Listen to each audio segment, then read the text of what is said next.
ஒரு ஆம்புலன்ஸ் வாங்கி தரோம், அதை நீங்களே வாங்கி கொடுத்த மாதிரி கொடுங்களேன் அப்படின்னா, அங்கே வந்து ஒருத்தன் பலியாடாக மாறுறான்.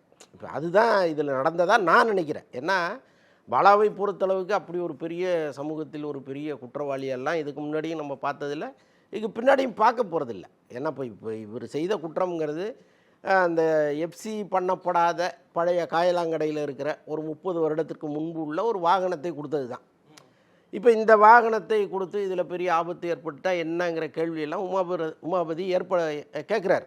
எல்லாமே நியாயமான கேள்வி தான். ஏன்னா அவரும் வந்து ஏதோ போகிற போக்கில் ஒருத்தர் மேலே ஒரு குற்றச்சாட்டை சொல்லலை. அவரும் அதற்கான தரவுகளெல்லாம் எடுத்து தான் சொல்கிறாரு. ஒரு பத்திரிகையாளராக அவருடைய பணியை அவர் சிறப்பாக செஞ்சுருக்காரு. அதே நேரத்தில் நான் என்ன சொல்கிறேன்னா, இப்போ ஒரு மலை கிராமத்தில் ஒன்றுமே இல்லை. நம்ம பல படங்களில் பார்க்குறோம். ஆனால் உள்ளபடியே அப்படி தான் நடந்துகிட்டு இருக்கு. ஒரு கட்டிலில் போட்டு ஒரு பேஷண்ட்டை தூக்கிட்டு வராங்க. ஒரு தூளி கட்டி ஒரு 2 பேர் சேர்ந்து ஒருத்தரை தூக்கிட்டு வந்து ஹாஸ்பிட்டலில் சேர்க்குறாங்க. அப்போ அது போன்ற கிராமங்களில் நீங்கள் வந்து இந்த மாதிரி பழைய ஆம்புலன்ஸை கொடுத்தா என்ன கெட்டு போச்சுங்கிறேன் நான்.